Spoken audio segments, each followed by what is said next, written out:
जाएगा। सब सौंप दो प्यारे प्रभु को, सब सरल हो जाएगा। खुशियों की सुंदर झील में जीवन कमल मुस्काएगा।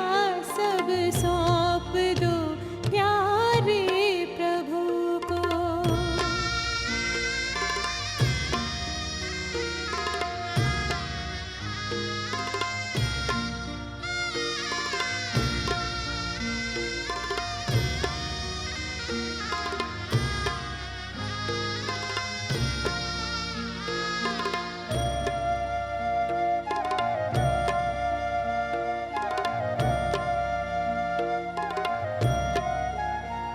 है जो भी तेरे पास सब उसकी अमानत है। अपनी समझ लेना अमानत में खयानत है जो भी तेरे पास सब उसकी अमानत है। अपनी समझ लेना अमानत में खयानत है। सब कुछ तेरा ये मान ले, सब कुछ तेरा हो जाएगा। सब कुछ तेरा ये मान ले, सब कुछ तेरा हो जाएगा। चिंता सभी मिट जाएगी और मन विमल हो जाएगा। सब सौंप दो प्यारे प्रभु को।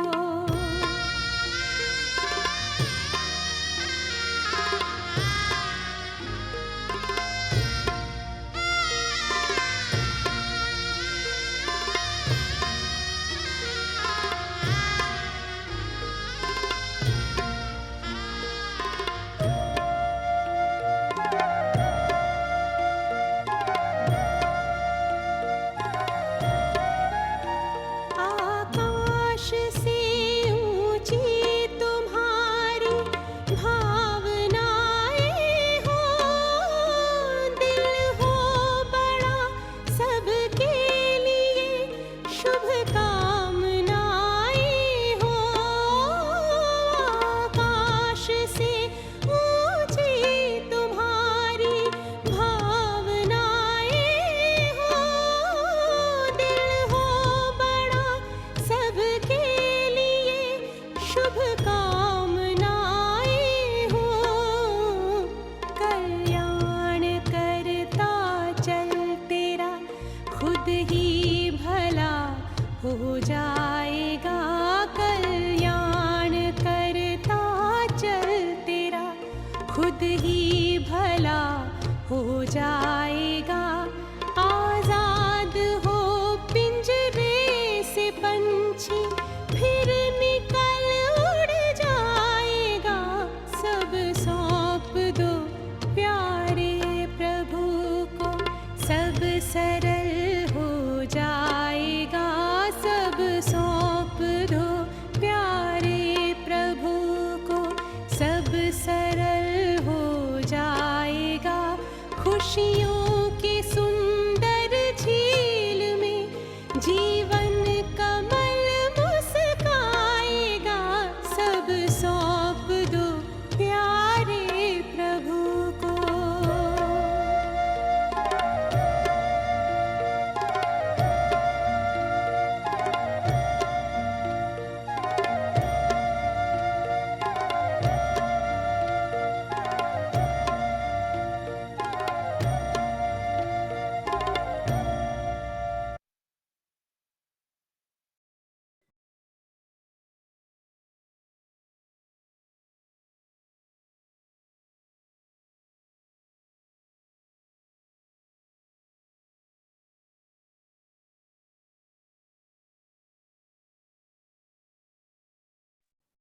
ओम शांति।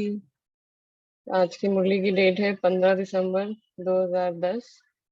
मेरे को तेरे में परिवर्तन कर, बेफिक्र बादशाह बनो। सेकंड में व्यर्थ को बिंदी लगाने के अभ्यासी बन, हर संकल्प और समय को सफल करो।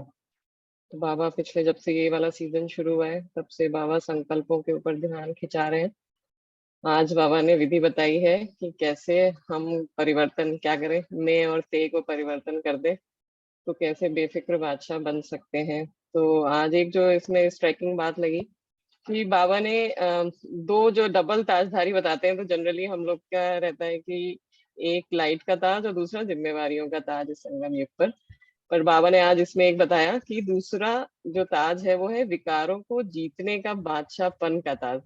तो ये आज डिफरेंट था इस मुरली में जी। तो ये शेयर करेगा कविता बहन। क्या शेयर करना है? मुरली। ओके, तो मुरली में जैसे कि टाइटल भी है कि मेरे को तेरे में परिवर्तन करके बेफिक्र बादशाह बनो। तो बाबा बच्चों को जो देखना चाहते हैं, जो बनाना चाहते हैं, उनकी जो कमियां हैं उसमें उसकी विधि देना चाहते हैं, तो बाबा स्टार्टिंग वहीं से करते हैं। इसलिए देख ही रहे हैं कि बेफिक्र बादशाह बच्चों की सभा है। तो बाबा ने ये भी बोला कि सवेरे से उठते तो भी बेफिक्र स्थिति, खाते पीते कर्म करते कोई फिक्र नहीं। और वो फिक्र क्यों नहीं है? क्योंकि आप सबने बाप को फिक्र देके फखुर यानी रूहानी नशा ले लिया। फखुर मीन्स होता है कि आत्मिक गुणों का नशा, परमात्मा प्यार का नशा। तो इसलिए कोई फिक्र नहीं है, हम बेफिक्र बादशाह। तो बाबा ने बताया कि फखुर की निशानी क्या है, कैसे पता चले कि हम बेफिक्र बादशाह हैं और हम रूहानी फखुर में रहते हैं। तो उसकी निशानी है कि आपके मस्तक में लाइट की चमक चमकती है।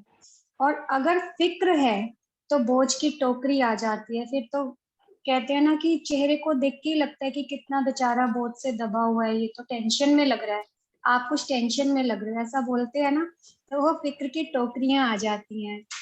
तो बाबा ने कहा कि एक बहुत प्यारी सी बात बाबा ने इसमें बोली कि बाप दादा सदा बच्चों को बेफिक्र बादशाह की स्थिति में इसी स्मृति स्वरूप में टिकाते रहते हैं, किसी किसी विधि से, स्वमान से, वरदान से, स्मृतियां याद दिला दिला के। तो बाबा हमें इसी स्मृति में टिकाते रहते हैं कि तुम हो कौन। तो फिर जैसे आपने शेयर किया भक्तों के बारे में कि वो दो तरह का ताज दिखाते हैं, एक लाइट का ताज दिखाते हैं और दूसरा विकारों को जीतने का बादशाहपन का ताज। क्योंकि जब हम संगम पे सब विकारों को जीत जाते हैं तब हम वो देवता बनते हैं और हमें वो रतन जड़ित ताज मिलता है, जो कि इसी बात का प्रतीक है कि हमने कैसे अपने पे सेल्फ मास्टरी की है। ओम शांति। हाँ जी। तो एक जो बाबा ने इसमें बात करी कि जो लोग बेफिक्र बादशाह होते हैं वो कैसे स्वयं को भी प्रिय लगते हैं और ऐसी उड़ती स्थिति में रहते हैं कि उनकी चमकती हुई लाइट को देखकर दूसरों को भी उनके ऊपर बहुत सारा प्यार आता है।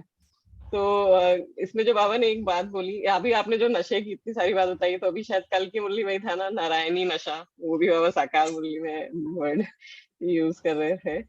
तो इसमें बाबा ने कहा कि ये क्यों होता है कि जो कभी कभी हमारे सर पे बोझ आ जाता है, टोकरी का बोझ आ जाता है, तो वो क्यों होता है। तो बाबा ने बोला कि सदा मौज में रहना बहुत सहज है और सिर्फ क्या करना है, हद का मेरापन बाबा को दे दो। एक ही शब्द का अंतर है, तेरा और मेरा।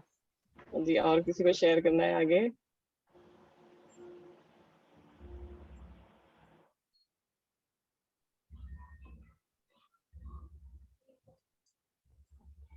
इसमें अगर कोई ऐसा शेयर करना चाहे कि कैसे हम प्रैक्टिकली कैसे इस चीज को अप्लाई करते हैं कि बेफिक्र बादशाह रहे।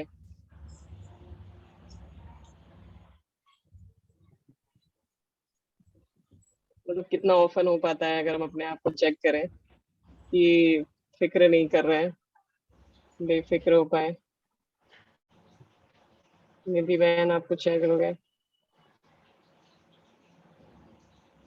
हाँ दीदी, ओम शांति।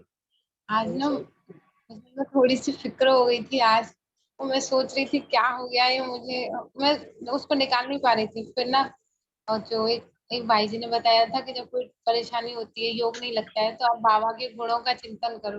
तो मैंने चित्र मंगाया बाबा के गुणों का, 32 गुणों का। तो मैं उसको राउंड राउंड करके घुमाने लगी, बाबा ये है, बाबा वो है। और धीरे धीरे क्या हुआ, उसको घुमाते घुमाते ही ना जैसे सारा बोझ ही चला गया मेरा। जो संकल्प चले थे वो बिल्कुल बंद हो गए, बिल्कुल लाइट हो गई, और योग भी अच्छे से लगने लग गया था। वो उसको पहले तो उसका महत्व भी नहीं पता था मुझे कि बाबा के 32 गुण इतना, और ऐसे ही हल्के में ले लेते थे। मगर आज मैंने घुमाया ना, सच में उसका बहुत बेनिफिट हुआ मुझे, बहुत अच्छा लगा उसको घुमाते से। और कुछ भी करना भी नहीं पड़ा कि कुछ करना है, बस बैठ गई और उसको ही घुमाती रही, तो बहुत अच्छा लगा। ओम शांति। हाँ जी, अंजलि बहन आपको कुछ शेयर करना है, कैसे बेफिक्र बादशाह प्रैक्टिस होती है?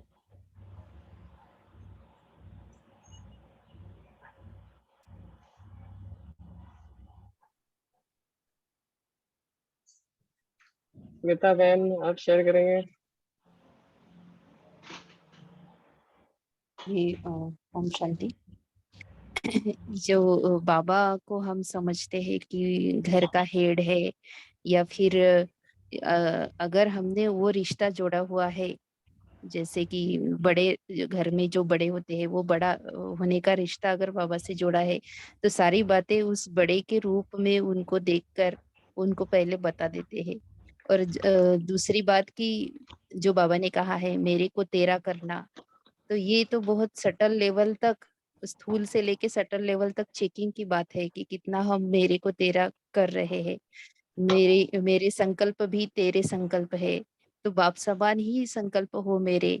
जो आज तो बुद्धि की बात की बाबा ने साकार वाणी में, कि मैं आकर तुम्हें हम मेरा ज्ञान देता हूँ, मतलब आप समान बनाता हूँ बुद्धि के लेवल पर। तो ये कितना हमने बाबा के ज्ञान को, श्रीमत को एक्सेप्ट किया है। अगर हम श्रीमत पर चलते रहेंगे तो श्रीमत ही बाबा का हाथ है और याद है बाबा का साथ। तो ये हाथ और साथ हम कितना पकड़ कर चल रहे हैं, जैसे कि बाबा ने कहा ना, लास्ट को अगर हाथ में हाथ देकर श्रीमत का हाथ में हाथ देते हुए अपने घर पहुंचना है। इसलिए आगे जाके फिर बाबा ने कहा है कि दो बातों को अंडरलाइन करना है, एक है संकल्प का खजाना और दूसरा है समय का खजाना। तो हम ये दोनों खजाने जितने सफल कर रहे होंगे, क्योंकि मेरे को तेरा कर दिया है, तो समय भी हमारा वेस्ट हो जाएगा। व्यर्थ संकल्प आते ही तभी है जब हम मेरापन होता है, जब हम अटैच होते हैं किसी बात से या फिर संकल्प से, जो भी। तो ये बहुत सूक्ष्म चेकिंग की बातें हैं जी। तो इससे जैसे जैसे हम प्रैक्टिस करते जाते हैं मेरे को तेरे करते करते, तो ये बेफिक्र बादशाह की स्टेज आती जाती जी। हाँ कविता बहन आप कुछ शेयर कर रहे हैं? नहीं, मैं कुछ पूछना चाहती थी। जैसे बाबा ने आज फ़िक्र की बात की ना, तो ऐसा भी होता है कि हमें पुरुषार्थ की इतनी फ़िक्र हो जाती है, इतनी फ़िक्र हो जाती है कि इतना कम टाइम है और कितना कुछ करने के लिए अपने आप को कितना परिवर्तन करना है, बाबा को कितना याद करना है। और बाबा जो इतनी ऊँची स्थिति बताते हैं, वो तो दिन में 10 बार टूटती है, बनती, बिगड़ती, ऐसे ही चलता रहता है। तो इतना होता है, जैसे कुछ लोगों से भी मिलना हुआ, कुछ भाई-बहनों से, तो ऐसे-ऐसे बहनें हैं जो बहुत अच्छा पुरुषार्थ करती है, लेकिन वही टेंशन की वजह से पुरुषार्थ तो बहुत अच्छा करते हैं, रात भर जागेंगे, सुबह, दोपहर, शाम, पूरा योग का चार्ट होगा, लेकिन उनकी शक्ल को देख के लगता है कि कितने परेशान है ये, वो खुशी नज़र नहीं आती।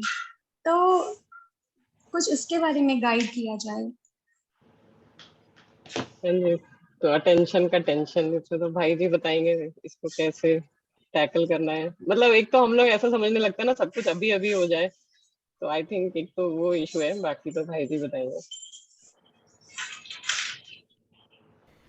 कोई भी बता सकता है वैसे तो। इसमें एक और आप बताएं। बात ये आ रही थी समझ में कि जैसे ये बात है ना कि फ़िक्र क्यों आ जाती है, क्यों ऐसा हो जाता है। तो अगर हम श्रीमत पे चलते रहते हैं तो श्रीमत को हम दो तरह से सोच सकते हैं कि वो एक प्रिवेंटिव मैकेनिज़्म भी है। अगर हम श्रीमत पे प्रॉपरली चलते हैं तो कितनी परसेंट समस्याएं तो हमारी आएंगी ही नहीं। तो आपको लगता है ऐसे है कि हमारी प्रॉब्लम्स वर्तमान की श्रीमत पे ना चलने के कारण है? बट प्रॉब्लम यहाँ पर हमारी प्रॉब्लम उसकी नहीं है, लौकिक नहीं है, ओनली थिंग इज कि समय कम लगता है और ऐसा लगता है भी कितना कुछ करने को बचा है, तो कहीं पीछे ना रह जाए, वो पास विद ऑनर होना है, वो चीज कहीं छूट ना जाए, समय खत्म ना हो जाए, प्रॉब्लम वहां पे आती है, वो टेंशन हो जाता है। तो उसमें फिर हमें ये चेक करना चाहिए कि हमारे जो एक दिन का टाइम फ्रेम है 24 आवर्स का, क्या मैंने इसमें अपना बेस्ट किया है। अगर वो किया है तो ठीक है, उसके आगे तो कुछ पॉसिबल नहीं है, और आज बेस्ट किया है तो उसका रिजल्ट बेस्ट होगा और आगे भी फिर अच्छा ही होगा। तो यानी ये माइंड की वैसे तो टेंडेंसी है फ्यूचर में और पास्ट में जाने की, जिसकी वजह से ये वरी और एनजाइटी आ सकती है। तो प्रेजेंट पे 24 आवर्स पे फोकस कर सकते हैं।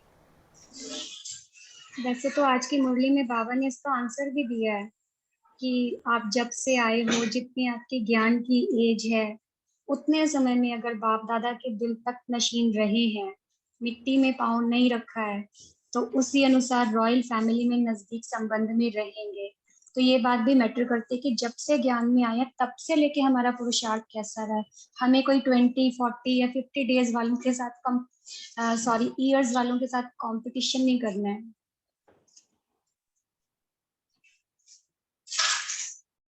हाँ जी।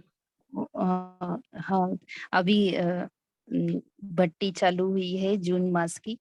तो अभी भट्टी से आए हैं हम, तो दीदी से वही बात हुई थी अभी। तो दीदी ने एक बात कही है कि बाबा ने वायदा किया हुआ है। दीदी ने कहा था कि जो अगर आप अपना समय और संकल्प सफल करते जा रहे हैं, भले ही कुछ बातें आ रही है बीच में, तो लेकिन वो पुरुषार्थ हमें लग रहा है भारी, फिर भी उन्होंने कहा कि अगर अटेंशन दे रहे हैं तो बाबा का वायदा है कि बाबा मदद करेगा। तो अभी अभी वही बात हुई है। तो ये तो दीदी ने कहीं पढ़ा है। दीदी बोले कि उनको डेट नहीं याद आ रही, लेकिन वो मुरली में ऐसा बाबा ने वायदा किया हुआ है। मतलब ये सूक्ष्म पुरुषार्थ अगर हम करते रहे तो बाबा की एक्स्ट्रा मदद मिलती है। तो ये ऑब्वियसली यही आ गया फिर पॉइंट कि हमें अपने प्रेजेंट में हम कितना लगन से पुरुषार्थ पे अटेंशन दे रहे, लेकिन टेंशन नहीं लेना है। जी।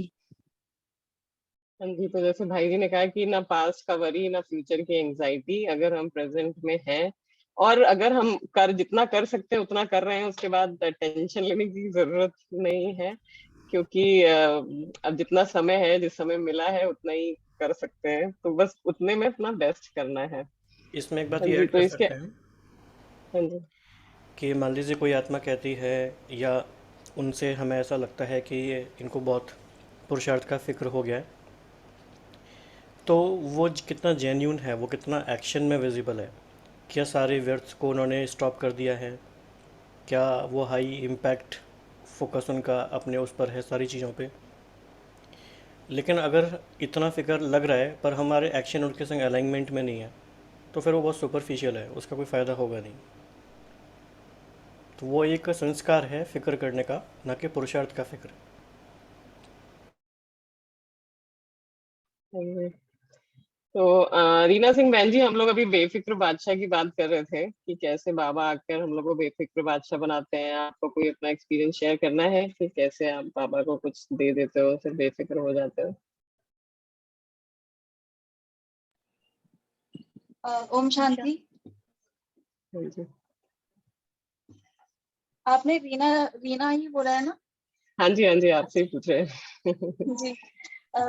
बिल्कुल।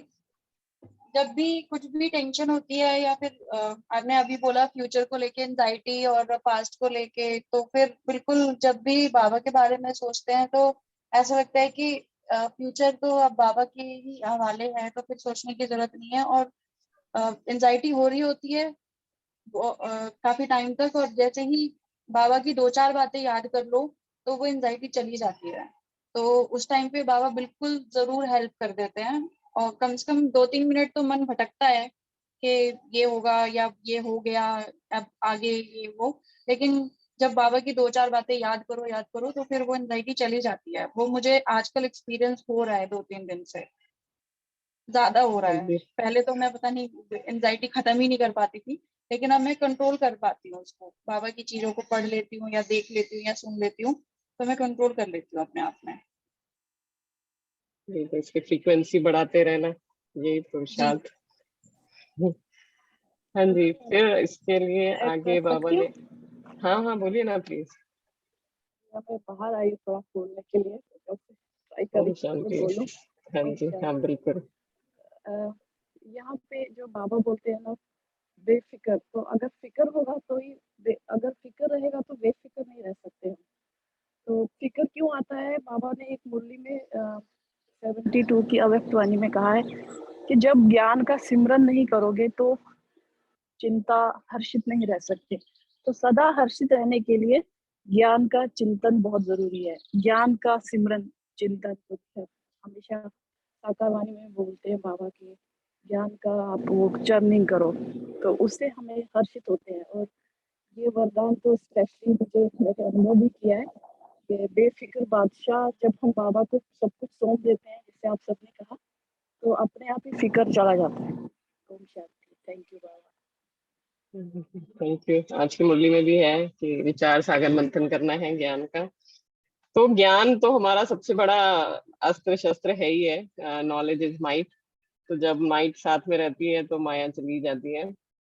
फिर आगे इसमें बाबा ने कहा कि बाबा आया ही है बच्चों की फिक्र लेकर उनको फखुर देने के लिए।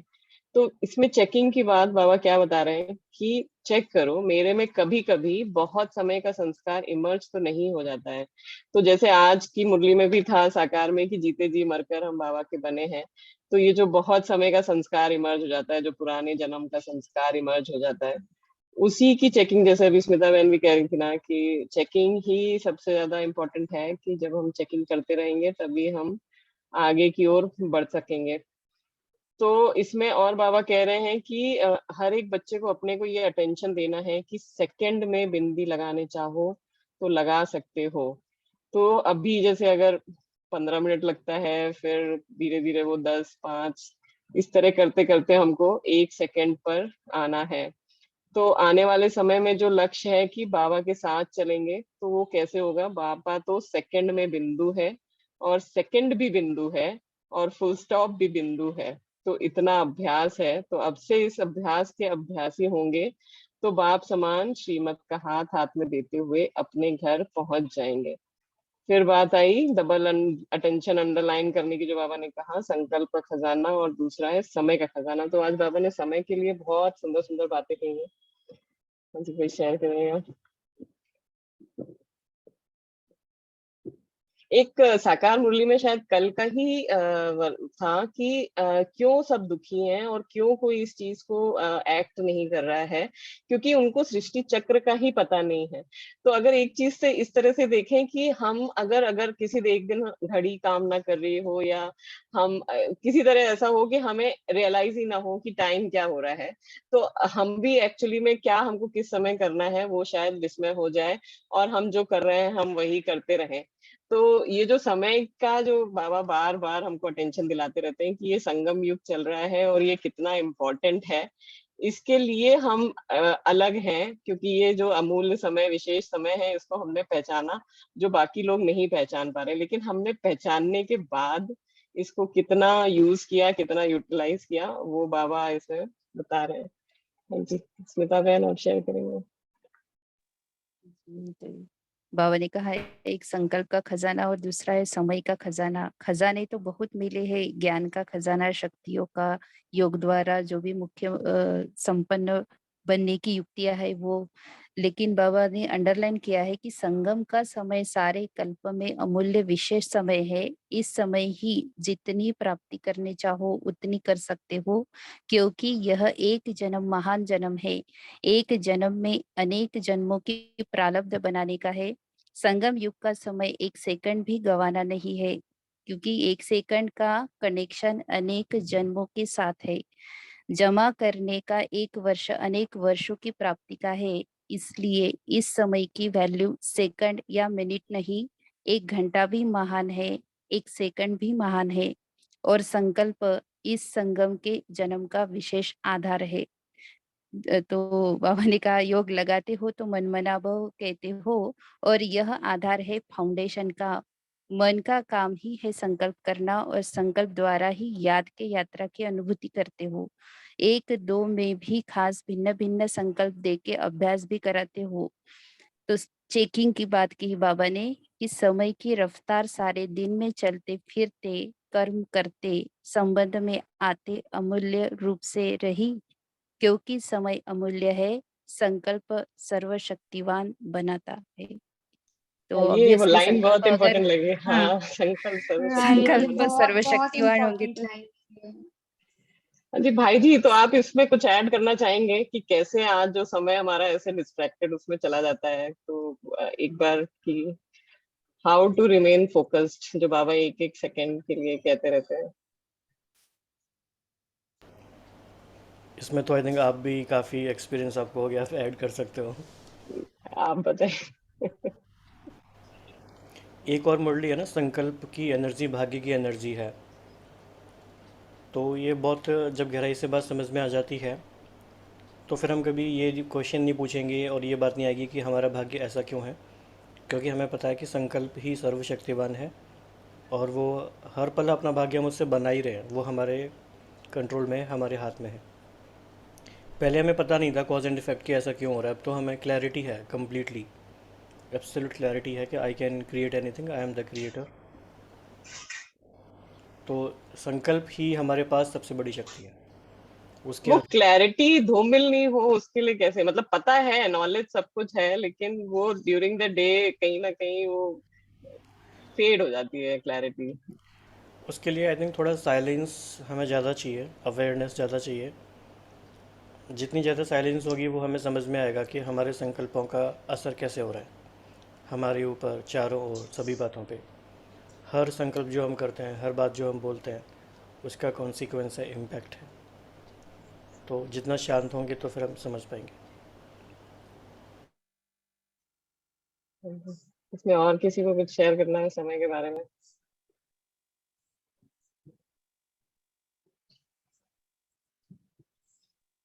ओके, तो बाबा ने ये आगे जो फिर। बाबा, हाँ जी। जी हाँ हाँ, जी। ये जो 5 स्वरूप का अभ्यास भी कहा है बाबा ने, हर घंटे 5 मिनट के लिए, वो भी बहुत से व्यर्थ खत्म करते हैं। इसका अनुभव है कि हम अगर अटेंशन दे या फिर जब व्यर्थ चालू होते हैं तब अगर 5 स्वरूप का अभ्यास चालू कर दे तब भी मन बहुत हल्का हो जाता है। 5 बार या 7 बार ऐसे टारगेट रखे कि अगर व्यर्थ आ गया एक भी संकल्प तो 5 बार मुझे उसको काटने के लिए 5 बार 5 स्वरूप का अभ्यास करना है, क्योंकि एक वेस्ट गया संकल्प तो 5 संकल्प श्रेष्ठ करके जमा करना है स्टॉक। तो ऐसे कंपटीशन करेंगे संकल्पों संकल्पों की, तो भी हमारा स्टॉक श्रेष्ठ का बढ़ता जाएगा। लेकिन बात सभी अटेंशन की है जी। हाँ जी, इसमें जो लास्ट वीडियो देखा था हम लोगों ने, मतलब जो इससे पहले वाली मुरली थी, जो उसमें बाबा ने 5 सेकंड या 5 मिनट की बात करी, तो जो उसमें भाई जी ने बताया कि 5 सेकंड और 5 मिनट में क्यों अंतर बाबा बता रहे हैं कि हमें उतने सेकंड में वो फील हो रहा है या नहीं हो रहा है, वो बात मेरे को बहुत इंपॉर्टेंट लगी, इसके लिए अभी इसको मैं मेंशन किया। और बाकी आज हमारे साथ बहुत नए लोग जुड़े हैं, संगीता बहन, बीना बहन, और आप लोग, सुरभि बहन, आप लोगों को कुछ शेयर करना है समय के बारे में, इस मुरली के कोई किसी भी पॉइंट के बारे में या कुछ भी? ओम शांति दीदी। हाँ जी, मैं ओम शांति संगीता संतन। पाठक और झारखंड से हूँ हाँ दीदी। जी। मैं यूट्यूब पे देखकर भाई जी का जुड़ी और मुझे तो सीखना है, अभी धीरे धीरे फिर शेयर करूंगी।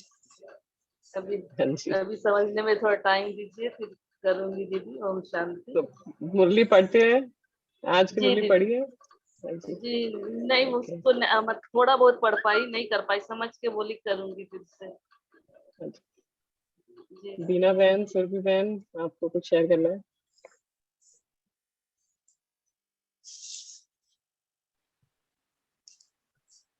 बोलिए निधि बहन।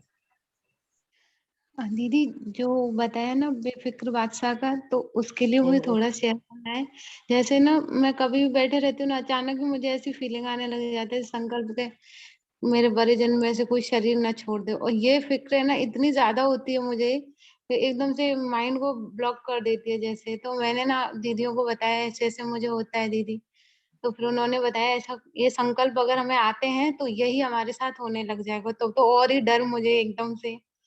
पर फिर मैंने मैं ना जब भी मेरे पास संकल्प आता है ना, तो मैंने यही सोचती हूँ स्ट्रांगली कि सर्वशक्तिमान बाबा मेरे साथ है, कुछ नहीं होगा मुझे, ना मेरे घर वालों को कुछ होगा, सब स्वस्थ रहेंगे, सब अच्छे से रहेंगे। अचानक से फीलिंग ना बंद हो जाती है। अगर इसका सोचते रहो ऐसा हो जाएगा, ऐसा हो जाए, उतना ही वो संकल्प ना अंधेरे से में ले जाते हैं एकदम से। तो ये भी फिक्र लग जाती है, बहुत बड़ी फिक्र है ये तो, मेरे लिए तो बहुत ज्यादा है। तो इसमें जब मैं बाबा के लिए सोचती हूँ कि बाबा मेरे साथ है, तो वो तुरंत उतर जाती है। ओम शांति। हाँ जी, फिर बाबा ने व्यर्थ खाते को समाप्त कर उसे सफल करने के लिए बोला, और सफल करना ही सफलता है। ये बाबा ने एक नई डेफिनेशन दी। हम लोग सक्सेस ढूंढते रहते हैं कि अगर हमारा तन मन धन समय श्वास संकल्प सब सफल हो रहा है तो वो वी आर सक्सेसफुल। और इसमें बाबा ने फुल स्टॉप लगाने की चेकिंग करने के लिए कहा, और कहा अलबेला नहीं बनना। बाबा हर हर एक से अलबेलापन लेना चाहते हैं। ये बहुत अच्छी लाइन लगी। और बाबा ने जो इसमें बोला कि नया वर्ष तो शुरू होने वाला है, लेकिन बाप दादा को हिम्मत रख संकल्प करना और इस अलबेलेपन को विदाई दे देना। तो ये बाबा हमारी बात फिर से बता रहे हैं कि सोचते हैं करना है, ये सब बहुत करते हैं, लेकिन उसमें नहीं होता है। तो फिर चेकिंग में क्या कहेंगे कि अलबेले हो जाते हैं। तो अभी पुरुषार्थ को, संकल्प को और संगम के समय को अंडरलाइन करना है। ठीक है, तो फिर बाबा के साथ साथ जाना है, पीछे पीछे नहीं आना है। इसके लिए हम लोग को अपने ऊपर बहुत अटेंशन देना है। और बाकी वही दिल तख्त नशीन की बात। और अब सब सब्जेक्ट में पास होना है, पास होना है और पास रहना है। तो बाबा की राइमिंग इसमें चलती रहती है। और थोड़े समय में तीव्र पुरुषार्थी बन अपना भविष्य जितना बढ़ाना चाहो। ये हमारे हाथ में जो बाबा कलम दे देते हैं वो सबसे ज्यादा स्कैरी होता है। अगर बाबा कर रहे होते तो सबसे अच्छा कर रहे होते, लेकिन हमें अपने आप ही करना है कि जितना बढ़ाना चाहो तीव्र पुरुषार्थ द्वारा आगे बढ़ सकते हो, क्योंकि फिर भी अभी भी पुरुषार्थ करने की मार्जिन है। जितना आगे बढ़ना चाहो उतना बढ़ सकते हो। तो भाई जी अभी भी मार्जिन है? नहीं, अब तो नहीं है। तो आज अब अमृत बताओ, वेले का ऐसी बातों से ही तो फिर टेंशन होती है ना नए आने वालों को, जब हम कहते हैं कि अब तो बिल्कुल मार्जिन नहीं है। इससे तीव्र पुरुषार्थी अच्छा, बनने एक की। बात हाँ जी। एक बात और, जैसे बाबा ने रिस्पॉन्सिबिलिटी फिर से रिमाइंड करवाई। पहले तो मुबारक दी कि हर घंटे हर दिन आगे बढ़ने की मुबारक हो। फिर बाबा ने कहा कि समय आपका इंतजार कर रहा है, जितना समीप लाना चाहो समाप्ति को ला सकते हो। फिर बाबा ने कहा कि समाप्ति का समय लाएंगे कैसे? जब हम खुद संपन्न और संपूर्ण बन जाएंगे, क्योंकि बाबा अकेले तो नहीं जाएंगे, बच्चों के साथ जाएंगे। फिर बाबा ने कहा कि प्रकृति भी बाप को कहती है कि अभी समाप्ति का समय समीप लेकर आओ। तो बाबा क्या जवाब दे? बाबा ने बताया कि प्रकृति कितना परेशान है, दुखी आत्माएं बहुत मन में चिल्ला रही हैं। मनसा सेवा करते हो लेकिन अभी उसको और ज्यादा बढ़ाओ। प्रकृति और दुखी आत्माएं बाप के पास आती हैं, चिल्लाती हैं, तो आप उन्हें कुछ कुछ शांति और सुख की अनुभूति करवाओ। वे एक सेकंड की शांति भी चाहते हैं, थोड़ी शांति दे दो। एग्जाम्पल दिया, जैसे कोई भूखा होता है तो समझता है कि कुछ भी मिल जाए, थोड़ा सा भी मिल जाए। तो ऐसी बाबा ने कहा वाचा की और सेवाएं तो चल रही है, लेकिन मनसा सेवा को भी बहुत बढ़ाओ। ओम शांति। हाँ जी। तो जैसे कि आज की साकार मुरली में भी था कि हमारी वजह से ही, मतलब जब तक हम जीवन मुक्ति में नहीं जाएंगे बाकी आत्माएं भी मुक्ति में नहीं जाएंगी। ये बात मेरे को इतनी टचिंग लग रही थी कि कितनी रिस्पॉन्सिबिलिटी बाबा हमारे पर प्लेस कर रहे हैं और हम कहाँ अपना समय बिता रहे हैं। ठीक है, चलिए अब हम लोग योग करेंगे, बाबा को याद करेंगे बेफिक्र बादशाह बनकर। ओम शांति। Thank you everyone. बाबा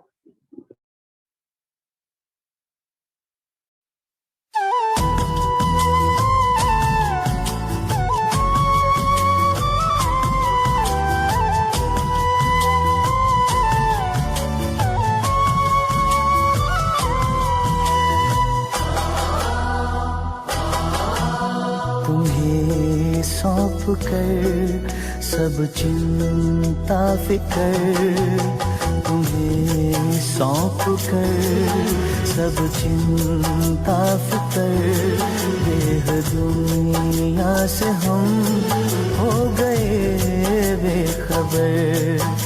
खिवैया मेरी नैया तेरे हवाले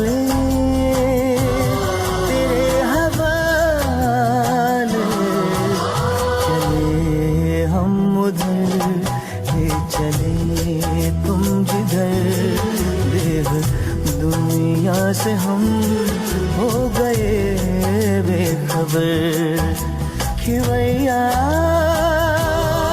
मेरी नैया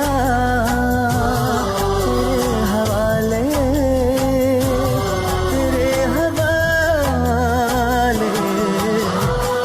ये सौंप कर सब चिंता फिकर देह दुनिया से हम हो गए बेखबर।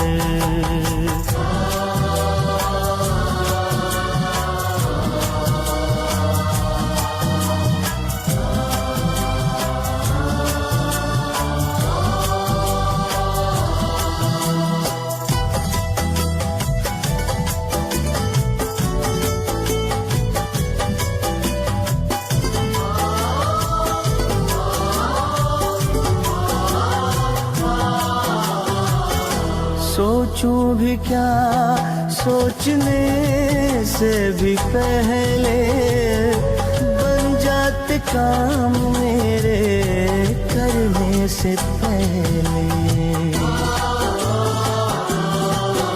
ओ सोचूं भी क्या सोचने से भी पहले बन जाते काम मेरे करने से पहले बन जाते काम मेरे करने से पहले। ऐ खुदा दोस्त तारीफ क्या मैं करूं, ऐ खुदा दोस्त तारीफ क्या मैं करूं। ये सब है तेरी खूबियों का असर कि भैया मेरी नैया तेरे हवाले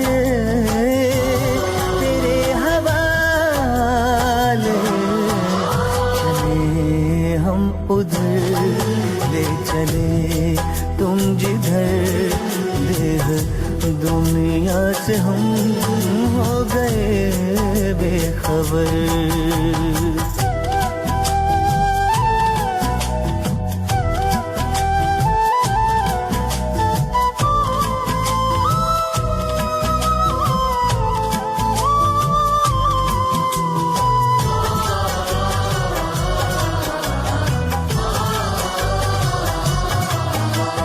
फलक से भी ऊपर तेरी है वो बस्ती, ऐ शान आलम वो ऊंची है हस्ती। फलक से भी ऊपर तेरी है वो बस्ती, ऐ शान आलम वो ऊंची है हस्ती। ऐ शान आलम वो ऊंची है हस्ती। तेरी नज़रें इनायत है मुझ पे करम